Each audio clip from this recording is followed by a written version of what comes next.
Assalamualaikum warahmatullahi wabarakatuh. Semangat pagi semuanya.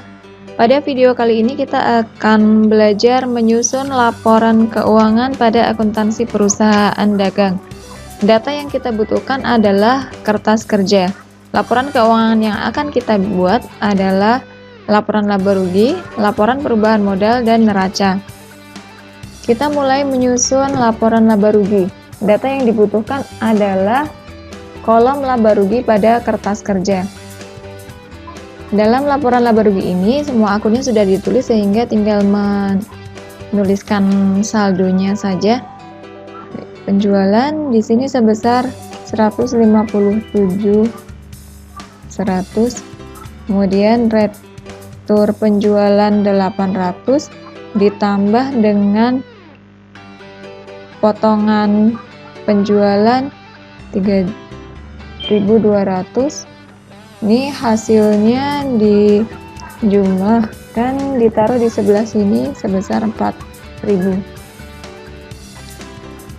Penjualan dikurangi hasil dari penjumlahan retur penjualan dan potongan penjualan, itu disebut dengan penjualan bersih.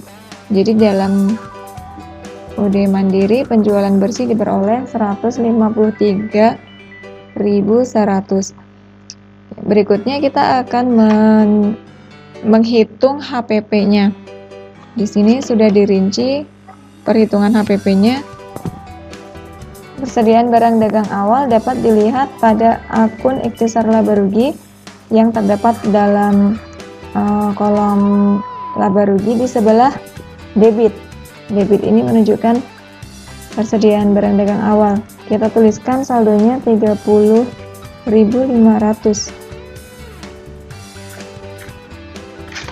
Kemudian pembelian ada di sini. Pembelian sebesar 79.300. Kemudian beban angkut pembelian sebesar 4.200. Kita hitung jumlahnya, ditulis di sebelah sini.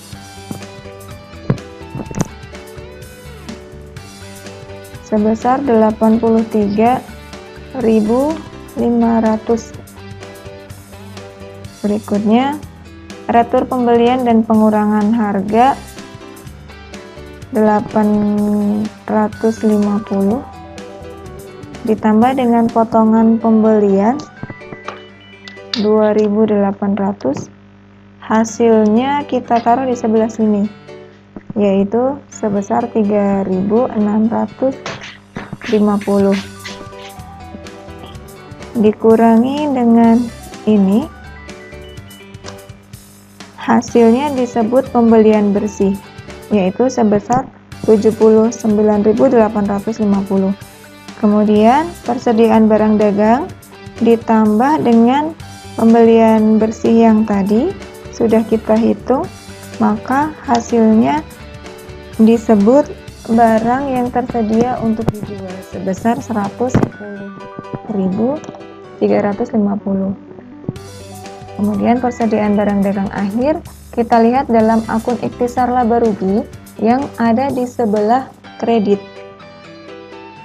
sebesar 25.500. BTUD dikurangi dengan persediaan barang dagang akhir, hasilnya disebut sebagai HPP, yaitu sebesar 84.850. Kemudian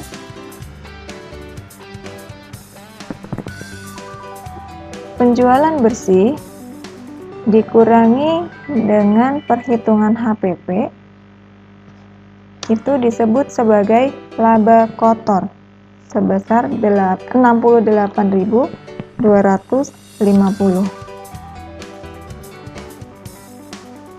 Berikutnya kita akan menghitung beban usaha yang ada di dalam perusahaan. Beban usaha dibagi dua, yaitu beban penjualan dan beban administrasi dan umum. Kita lihat dalam kertas kerja, beban gaji adalah 7.200, beban perlengkapan toko 2.500,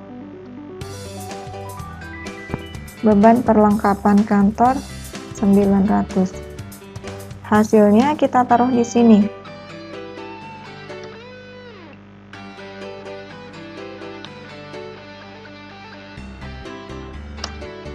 Ada 10.600. Jumlah beban penjualan adalah 10.600. Kemudian untuk beban administrasi dan umum dirinci seperti ini sesuai dengan akun yang ada dalam kertas kerja. Kita tuliskan satu persatu. Beban telepon 600, beban listrik 700, beban asuransi 500, beban administrasi dan umum 900, beban lain-lain 500, beban penyusutan peralatan toko 400, beban penyusutan peralatan kantor 340, beban penyusutan gedung 13.500, beban penyusutan kendaraan 11.700. Terakhir, beban kerugian piutang 720. Hasilnya kita tulis di sebelah sini. Kita jumlahkan semua beban administrasi dan umum sebesar 29.860. Kemudian beban penjualan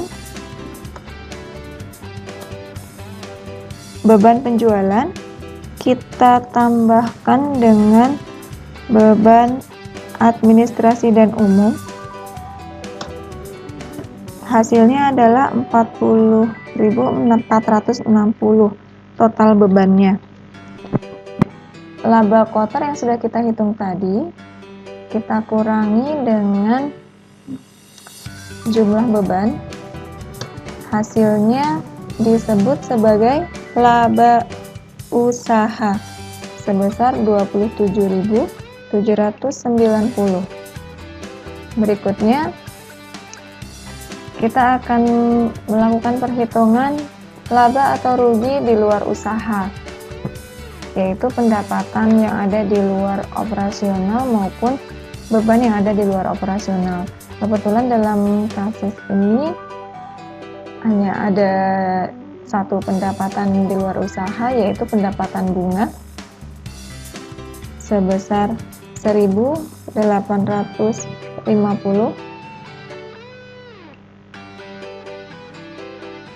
dan beban yang ada di luar usaha hanya ada beban bunga sebesar 1.000. Kasus ini pendapatannya lebih besar daripada beban, sehingga kalau kita kurangin hasilnya sebesar 850 itu disebut laba, karena pendapatannya lebih besar daripada beban, sehingga disebut laba. Jika pendapatannya lebih kecil daripada beban, maka di sini adalah rugi. Dalam kasus ini, karena perusahaan mendapatkan laba di luar usaha, maka perhitungan laba bersihnya adalah laba usaha ditambah dengan laba di luar usaha. Itu hasil akhirnya. Laba bersih yang diperoleh adalah 28.640. Namun apabila perusahaan itu di sininya adalah rugi, maka untuk mendapatkan laba bersihnya, laba usaha dikurangi dengan rugi di luar usaha.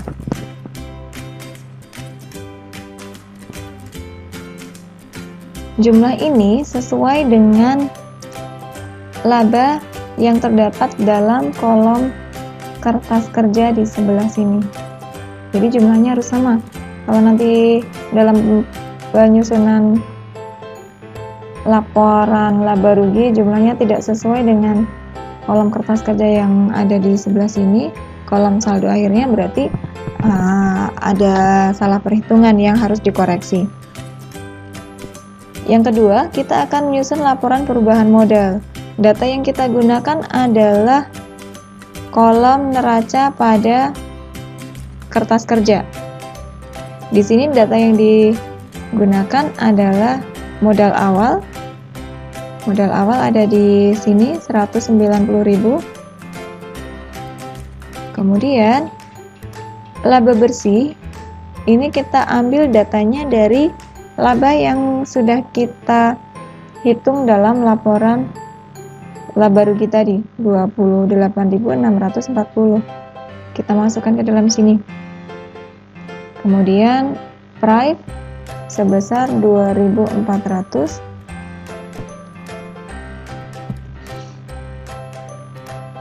Dalam perusahaan ini mendapatkan laba bersih, sehingga nanti untuk penambahan modalnya di sini laba bersih dikurangi price. Hasilnya kita tulis di sebelah sini, 26.240. Kemudian kita hitung modal akhirnya yang diperoleh dari modal awal ditambah penambahan modal yang sudah kita hitung tadi sebesar 216.240. Jika perusahaan itu di sini mendapatkan rugi, maka rugi ditambah dengan price, kemudian di sini nanti hasilnya dikurangi.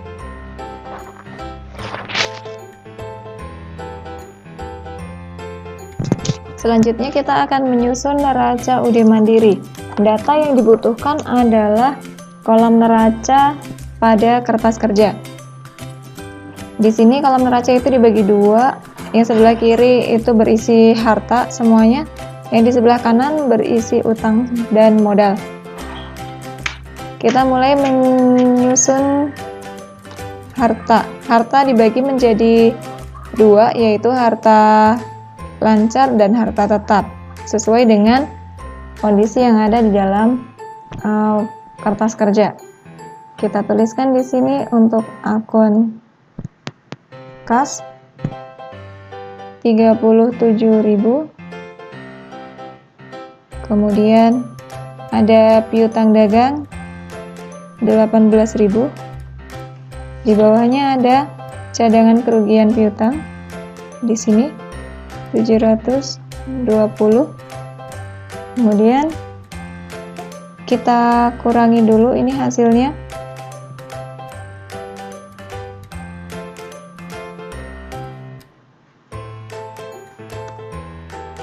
Sebesar 17.280. Kita lanjutkan untuk pengisian akun harta lancar. Ada persediaan barang dagang 25.500. Kemudian perlengkapan toko 1.700. Perlengkapan kantor 1.200. Asuransi dibayar di muka di sebelah sini 5.500. Semuanya kita jumlahkan. Kita hitung, lalu kita hitung total harta lancarnya sebesar 88.180.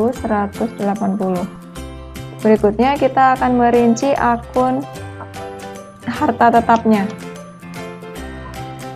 Di sini ada peralatan toko sebesar 8.000. Kemudian akumulasi penyusutan peralatan toko 1.400 kita kurangin dulu.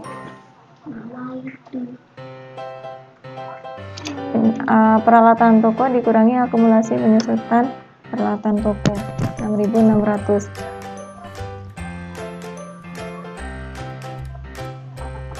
Peralatan kantor sebesar 6.800. Akumulasinya 1.240. Kita kurangin di sini hasilnya. Peralatan kantor dikurangi dengan akumulasi penyusutannya sebesar 5.560. Berikutnya gedung 135.000.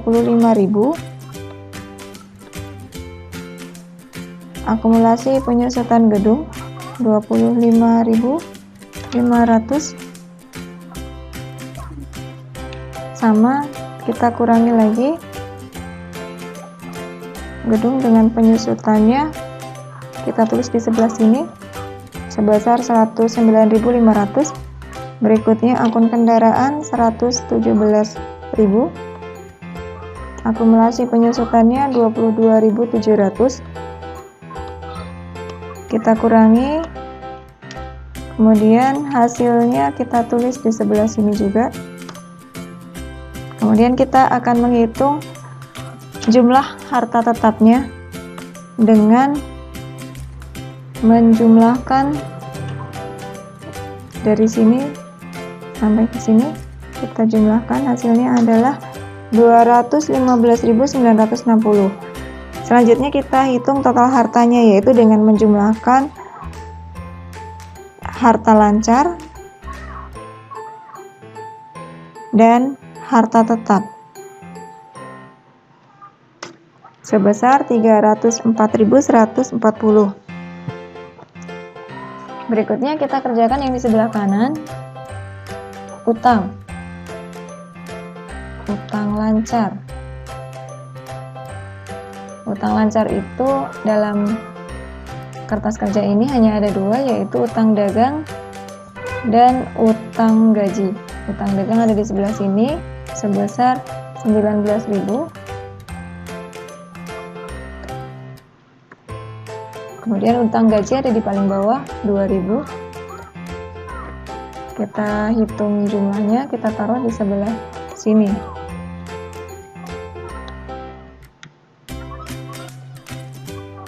Sebesar 21.000. Kemudian utang jangka panjang dalam kertas kerja ini hanya ada utang bank saja sebesar 66.900.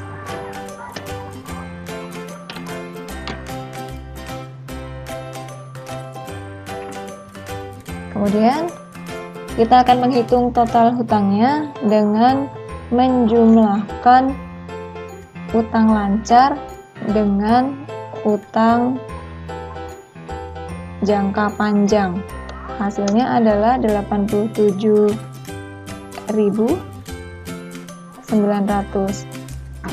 Terakhir kita akan menghitung jumlah utang dan terakhir kita akan menghitung jumlah utang dan modalnya. Tadi aja 304.140. Nah, harus diperhatikan bahwa jumlah harta itu harus sama dengan jumlah utang dan modal. Angka ini harus sama dengan ini, karena ini menunjukkan keseimbangan aktiva dengan pasiva. Baik, demikian langkah-langkah dalam penyusunan laporan keuangan pada akuntansi perusahaan dagang. Mudah-mudahan bisa dipahami. Kita lanjutkan di video yang lainnya. Terima kasih. Wassalamualaikum warahmatullahi wabarakatuh.